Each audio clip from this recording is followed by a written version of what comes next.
ocultos y secretos que embrujan con miradas. Soy Carolina Salazar. Bienvenidos una vez más a Baúl del Oculto.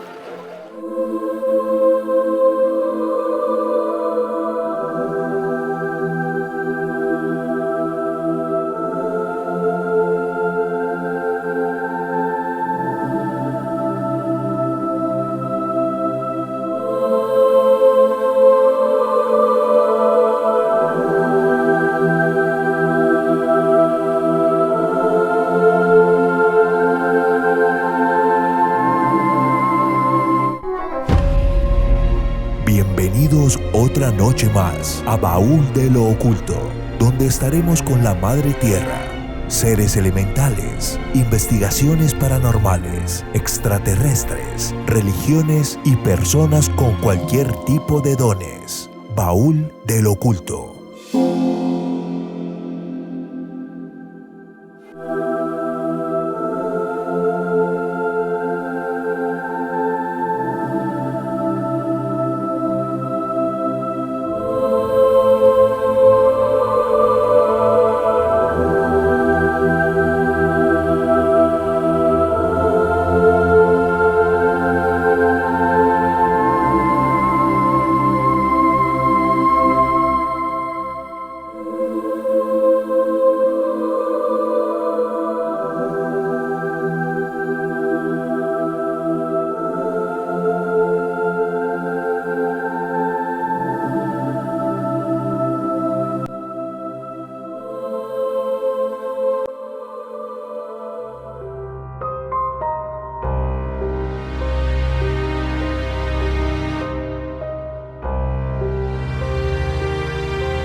Mi infancia transcurrió en la Universidad de Manizales, pues acá hice la primera comunión, mis estudios primarios, me desempeñaba como un niño común y corriente por toda la ciudad.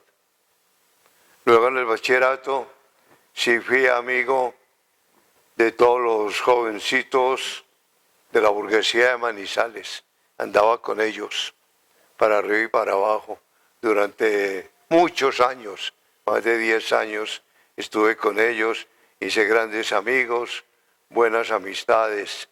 El último de esos amigos acaba de morir hace 8 días, Tomás Mejía, dueño de la hacienda del Caney. Incluso en los últimos tiempos, recién llegado de Bogotá, él me invitó al Caney y yo dicté conferencias hasta grupos de 100 personas de la aristocracia manizaleña sobre diferentes temas, ya que soy experto en políticas públicas, en administración pública, en historia de las civilizaciones. Entonces mi inquietud me surgió realizando de 15 años 4 semestres de filosofía en la Universidad de Caldas y aprendí a conocer a los griegos. Y me preocupé mucho por Tales de Mileto, primer filósofo griego, cuando dijo que todo el mundo está construido por agua. Por eso se producen temblores, terremotos, tsunamis, cataclismos, porque todo es agua.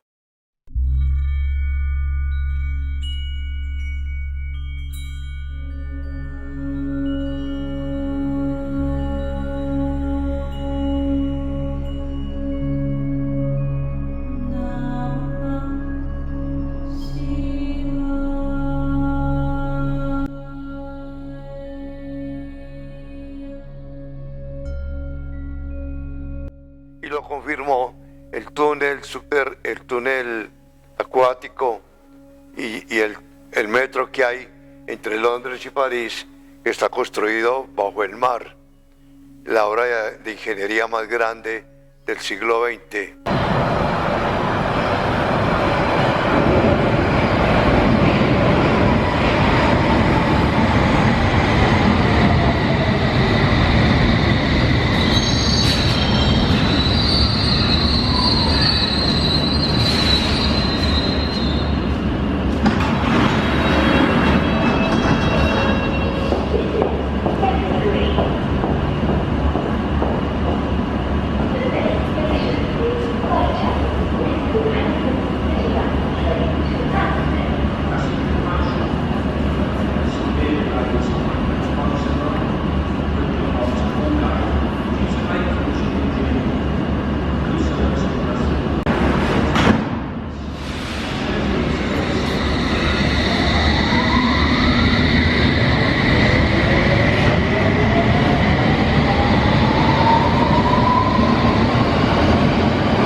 Francia están separados por el Canal de la Mancha, cuyo punto más estrecho tiene 33 kilómetros de ancho, conocido como el Estrecho de Dover.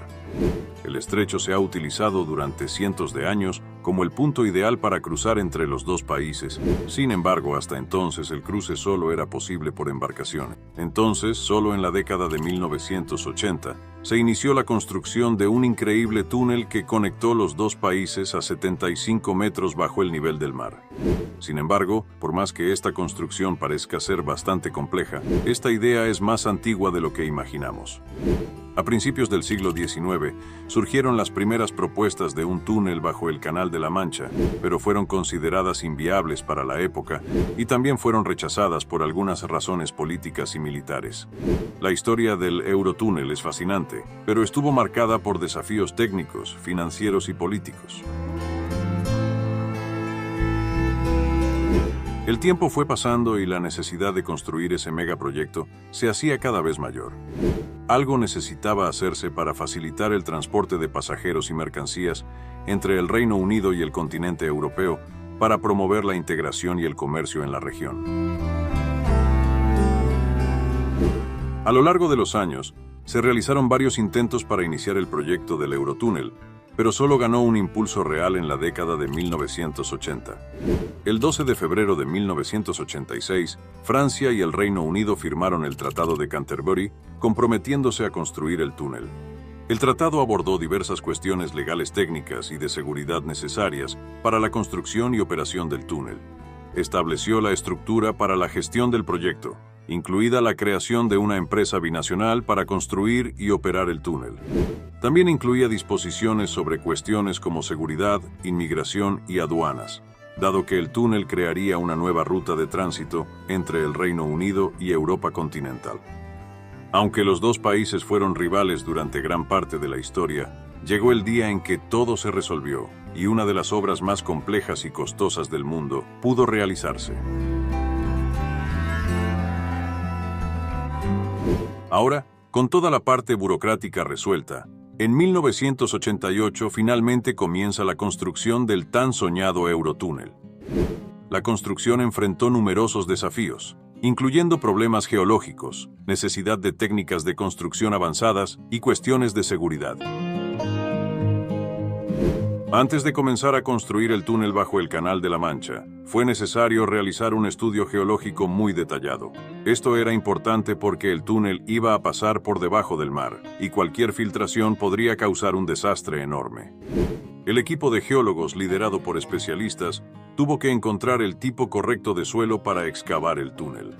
Realizaron 12 perforaciones de prueba en el mar, similares a las que se hacen para buscar petróleo, utilizando una tecnología que enviaba ondas sonoras para medir el suelo. Con esto, encontraron un tipo de roca que era casi impermeable y muy estable, perfecta para el túnel. Finalmente, en 1987, los dos equipos, uno del Reino Unido y otro de Francia, comenzaron a cavar el túnel en su propio lado, con la intención de encontrarse en el medio. Con un total de 4.000 trabajadores, hubo incluso una competencia amistosa para ver quién alcanzaba su objetivo primero.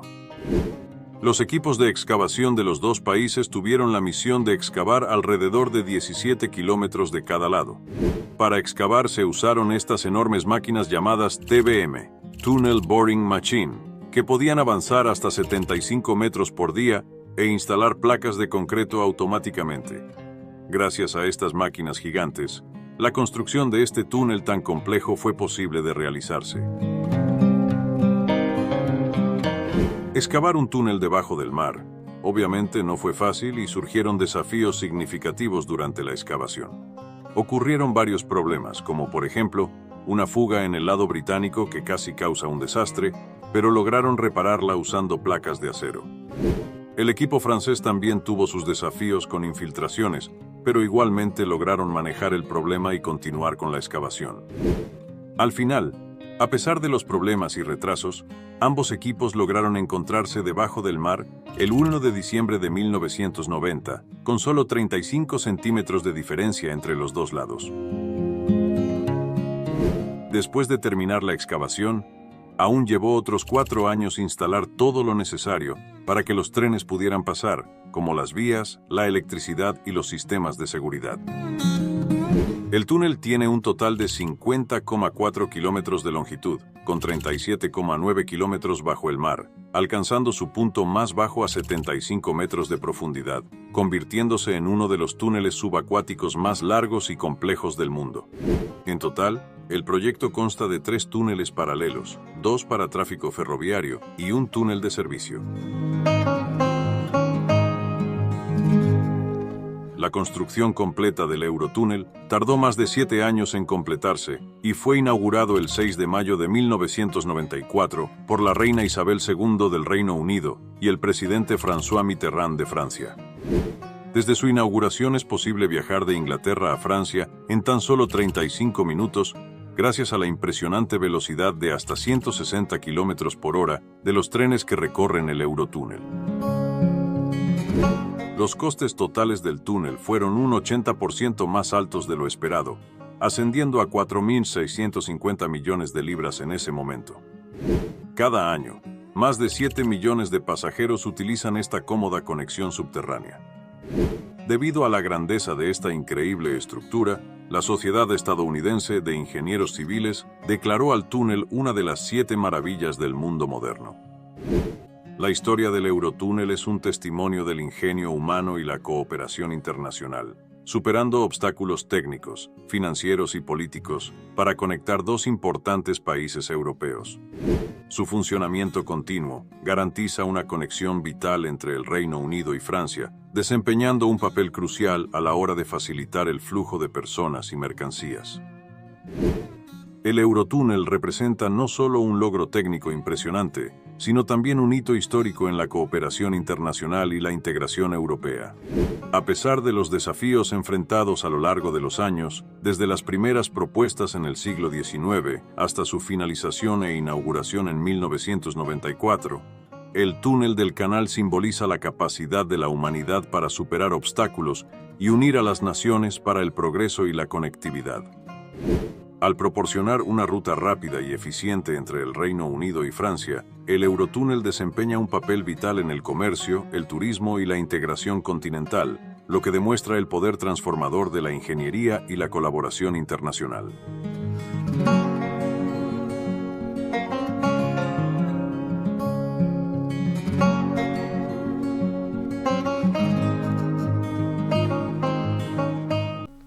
Él también descubrió la energía. Me ha preocupado mucho la aparición de la energía con una varilla de ámbar y un paño. Se electrocutó y así descubrió Tales de Mileto la energía. No solo repetir que Tales de Mileto es uno de los 9 sabios de Grecia. Anaxímenes, su alumno, fue el primero que hizo un mapa en el mundo. Diseñó el África, Europa y Asia porque eran los únicos continentes desconocidos en las dimensiones de ellos. Oceanía y América aparecieron mucho después. Por eso en la astronomía yo busco y encuentro a Dios. Sé que la Tierra es un planeta, la Luna es un satélite, el Sol es una estrella, pero es un reactor nuclear. Y de igual manera estudio a Venus, Júpiter, Saturno, Mercurio, Maquemala, Plutón, todos por igual, porque me preocupa mucho el espacio, la composición del cosmos, el orden, la belleza, la organización del universo, y en ella, repito, yo encuentro a Dios.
Yo manejo griego, latín, manejo ruso, alemán, inglés, francés, portugués, italiano, y tengo el dominio mental de las gramáticas del griego y del latín, con las 5 declinaciones del latín: nominativo, vocativo, acusativo, genitivo, dativo y ablativo, género masculino, femenino y neutro, con sus declinaciones, y lo mismo los casos en el griego, en el alemán, en el ruso y en el italiano. Todas esas gramáticas yo las manejo mentalmente.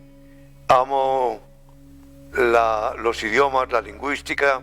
San Jerónimo inventó 25 idiomas dentro del monasterio, y Cirilo y Metodio inventaron el alfabeto eslavo y fueron a Rusia enviados por San Pablo a evangelizarla, así como enviaron a Matías a evangelizar la India, y Judas Tadeo y Nicodemos a evangelizar Chipre y Malta, y Santiago a evangelizar España, y Nicolás a evangelizar Inglaterra y Alemania, y Pablo con Pedro se fue a evangelizar a Grecia y a Roma. Jesucristo vino 3 siglos después del desarrollo de la cultura griega, siglo IV antes de Cristo al mundo, porque 3 y siglo IV después de Cristo, cuando aparece San Agustín en el África, suman 7 siglos. Esos 7 siglos es cuando se demora, el tiempo que demora Agustín para conocer a los griegos. Los conoció a través de Cicerón, porque Cicerón hablaba griego y hablaba latín, pero San Agustín nunca aprendió griego, aprendió latín. Entonces él conoció a los griegos a través de Cicerón. Manejó la cultura de la iglesia desde el siglo IV después de Cristo hasta el siglo XI, cuando aparece Alberto Magno y Tomás de Aquino. Alberto Magno alemán, Tomás de Aquino italiano. Alberto Magno era médico, sociólogo, antropólogo, historiador, químico, físico, zoólogo, veterinario, cartógrafo, teólogo, filósofo, canonista, inventor, predicador, limosnero, obispo, profesor universitario de la Universidad de París, primera universidad fundada en el año 1200, donde fue rector San Buenaventura, un fraile franciscano italiano, y luego superior general de la orden, y después cardenal, y le dio clases en Nápoles y en la Universidad de París a Santo Tomás de Aquino, el teólogo de la Suma Teológica. Nació en el castillo de Rocaseca, en el sur de Italia, figuras muy prominentes dentro de la orden dominicana. Agustín fue bautizado por San Ambrosio en Milán, Italia, a los 33 años, en compañía de Santa Mónica, la mamá de él, y luego el obispo Valerio lo ordenó de sacerdote y lo consagró de obispo en Hipona, obispo de Tagaste, de Hipona, África del Norte, destino a Gibraltar, a Marruecos, donde escribe Civitas Dei, la ciudad de Dios.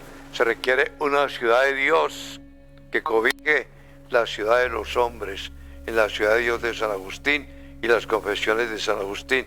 Yo siempre he repetido en muchas ocasiones que San Agustín, para escribir la ciudad de Dios, tuvo que haberse leído muchas veces la República de Platón, primer concepción comunista del Estado. Y las enseñanzas de Platón sirvieron a Aristóteles para escribir la política como el primer político de Occidente. Maquiavelo es el que en pleno Renacimiento convierte la política en ciencia, pero realmente San Agustín, Platón, Aristóteles, Alberto Magno y Tomás de Aquino manejan toda la política del medioevo. Aristóteles decía, es bueno ser amigo de Platón, pero es mejor serlo de la verdad, porque Platón manejaba el idealismo, pero era matemático, manejaba la geometría, el cálculo, la astronomía, y Aristóteles manejaba la biología, la zootecnia, las ciencias naturales, la medicina veterinaria, y por eso es el padre de la biología. Porque la educación y la cultura de Occidente empieza con los griegos. Claudio Ptolomeo fue el puente entre la cultura griega y la cultura occidental. Laplace, Copérnico, Ptolomeo prosiguieron con la cultura de los griegos. Kepler habla del ordenamiento de los astros. Él dice que es Dios quien dirige ese ordenamiento para mostrar su divinidad. Luego viene Isaac Newton, también creyente en Dios, y avanzó en el estudio del cosmos. Y Albert Einstein decía que un hombre era grande cuando estaba de rodillas adorando a su Dios, aunque él era judío de la sinagoga. No se deben de olvidar que Albert Einstein dijo: la suma de un pequeño átomo multiplicado 2 veces por la velocidad de la luz, la energía resultante nos da la fórmula de la bomba atómica. La velocidad de la luz son 4.650 millones de años. Cuando el sol sale y calienta la Tierra, pasan 8 minutos. Y la velocidad de la luz alrededor del mundo son 300.000 kilómetros por segundo.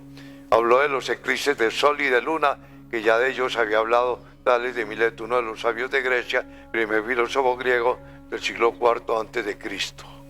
Yo pienso y me imagino la vida de niño en Manizales, en el barrio San José, en el barrio Estrella, acólito en la iglesia de San José, en la catedral de Manizales, que fui acólito monaguillo, que ahí me aprendí la misa en latín de memoria.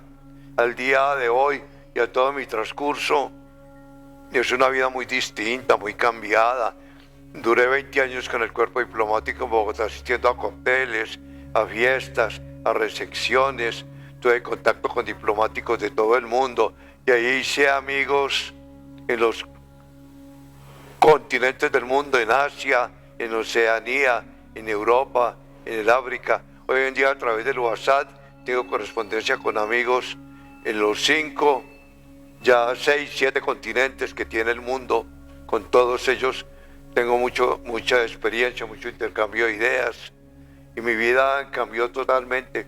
Casi que estoy escribiendo una autobiografía, estoy escribiendo 2 novelas para enviar a unas editoriales de Argentina y de México, donde hago análisis de muchas cosas de la realidad colombiana, del poder ejecutivo, legislativo y judicial que diseñó Montesquieu, Barón de Montesquieu, en el espíritu de las leyes que sirvió para el ordenamiento moderno de los estados de los países.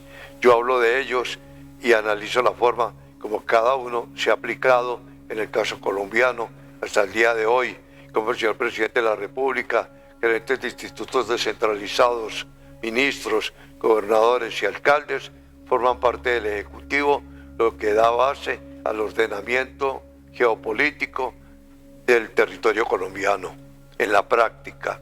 Sí, yo los invito para que esta entrevista y todos los programas que se han hecho y los que vinieren en el futuro los puedan ver en Baúl del Oculto. Bienvenidos para que intercambiemos ideas y pueden enviar preguntas a los colegas periodistas para que me las formulen y gustoso estaré listo a responderlas en cualquier orden, en el orden político, en el orden de la administración pública, de la geopolítica, de la política pública o de la academia. Gustoso lo haré.